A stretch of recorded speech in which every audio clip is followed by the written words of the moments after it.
Dans la vidéo d'aujourd'hui, nous allons parler du côté sombre de Dubaï. Vous n'êtes clairement pas prêts. Et si vous avez envie d'en savoir plus sur ce sujet, et tant d'autres encore plus incroyables encore, n'oubliez pas de vous abonner à notre chaîne /Koon et d'appuyer sur la petite cloche de notification pour être sûr de ne jamais rater nos prochaines vidéos. Vous êtes prêts? C'est parti! Dubaï est un refuge pour un style de vie somptueux et une shopping class mondiale. En plus de posséder le plus haut bâtiment du monde et de précieux gisements de pétrole, un mode de vie émirati typique peut inclure le privilège de conduire une Ferrari et d'avoir au moins une femme de ménage par foyer. En outre, Dubaï sert de refuge aux Arabes qui fuient les régimes autoritaires de leur pays. Cependant, derrière cet extérieur éblouissant se cache une terrible réalité dont le reste du monde n'a peut-être pas conscience. Des milliers de gratte-ciel à Dubaï sont construits par des travailleurs migrants. Pendant les vacances de Noël 2014, quelque chose d'intéressant s'est produit. Eddie Hot Airways a eu un problème de foire entre les États-Unis et Abu Dhabi pour $230 aller-retour.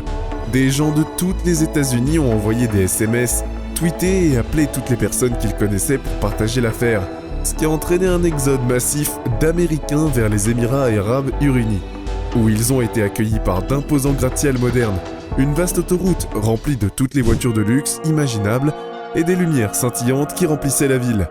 C'était une véritable stimulation visuelle, car Dubaï est instantanément fascinant, des hôtels aux restaurants et bien sûr au shopping. Dubaï est une luxueuse oasis moderne au milieu du désert. Il est difficile de ne pas tomber amoureux, mais derrière le service incroyable et l'architecture impressionnante, il y a un côté plus sombre de Dubaï qui n'apparaît sans aucune brochure.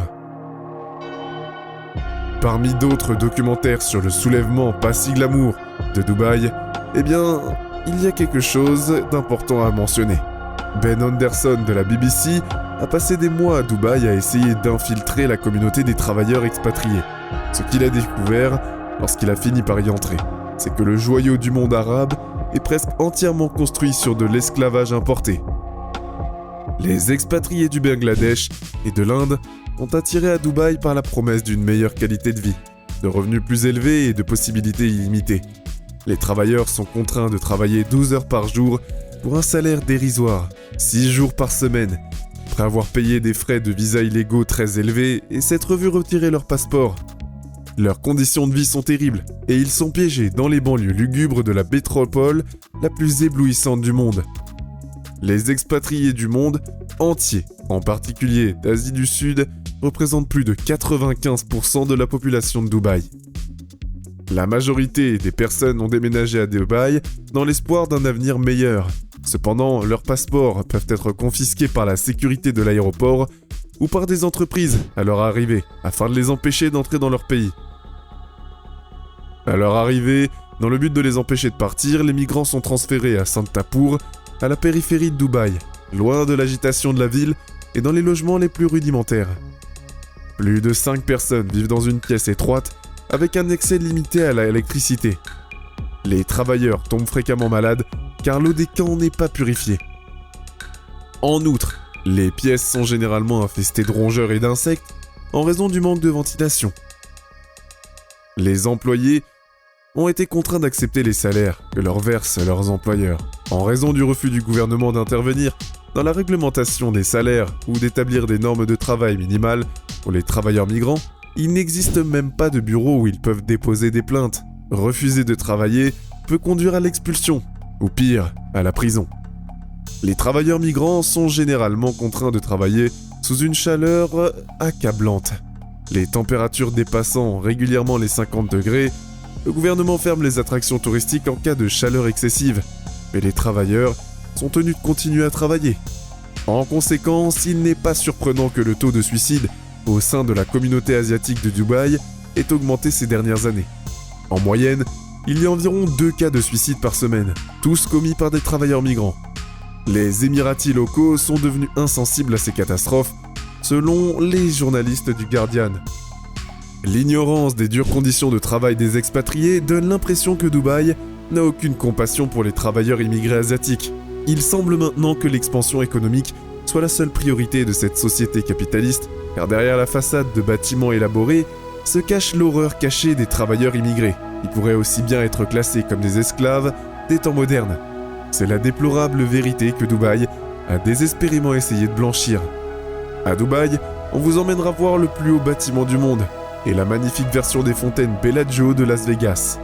Vous pourrez même nager avec un requin dans l'aquarium d'un hôtel. Cependant, jusqu'à ce que vous emménagiez, la vraie Dubaï restera cachée. Les secrets se révéleront lentement après que vous ayez les clés de la porte, vous mettant mal à l'aise, déconcerté et véritablement bouleversé. Tout comme l'intégrité de la ville et de ses habitants, le passé de Dubaï a également enterré le sable, le métal et l'acier. Le musée de Dubaï, qui est aujourd'hui la plus ancienne institution de la ville, est sur 2 niveaux sous terre et est la seule structure architecturale qui raconte la véritable histoire. Lorsque les Britanniques sont partis à la fin des années 60, les Émirats arabes unis commençaient tout juste de découvrir de l'or et du pétrole sur leur terre. Les habitants de l'époque étaient des chameliers qui ne savaient pas quoi faire de ce pot aux roses. Pour remédier à cette remarquable confusion, un émirati parmi eux, le Cheikh Maktoum, a décidé avec ambition d'inviter des étrangers des pays du voisin pour qu'ils rendent les Émirats unis plus vivables. Il a promis un mode de vie exempt d'impôts dans un désert en échange d'un changement d'image, et depuis, il a réussi à convaincre des générations de non-émirats de s'installer à Dubaï.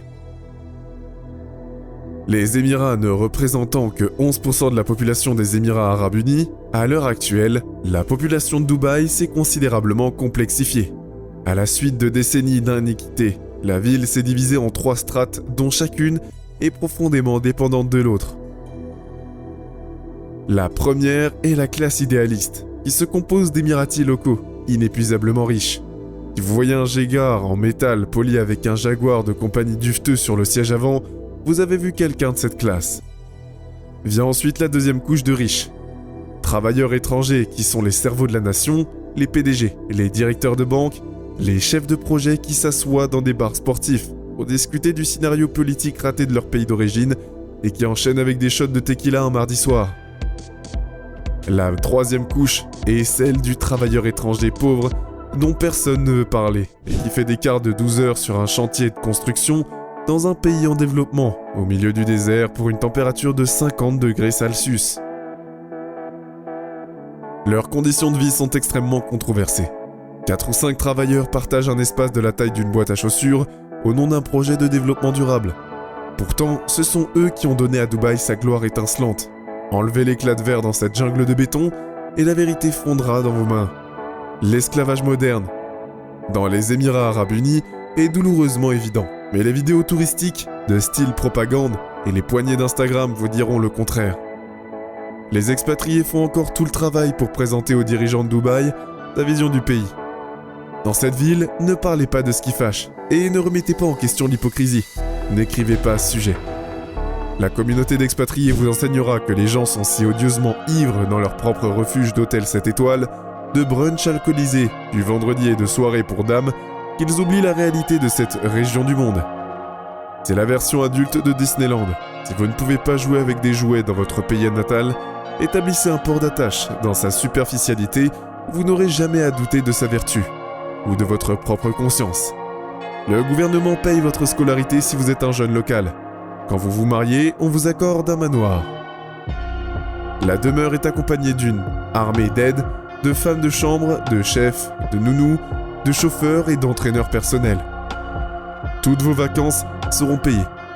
Des hôtels à rotation aux taxis volants, on ne peut pas arrêter Dubaï. Dubaï est définitivement une destination incontournable, mais ses méthodes pour retenir les travailleurs doivent être modifiées. Vous avez soif d'histoires plus incroyables les unes des autres? Vous voulez en savoir plus sur les merveilles cachées de notre planète? Alors c'est votre signal pour vous abonner à Slashcoon, la meilleure chaîne pour vous divertir tout en vous éduquant, évidemment.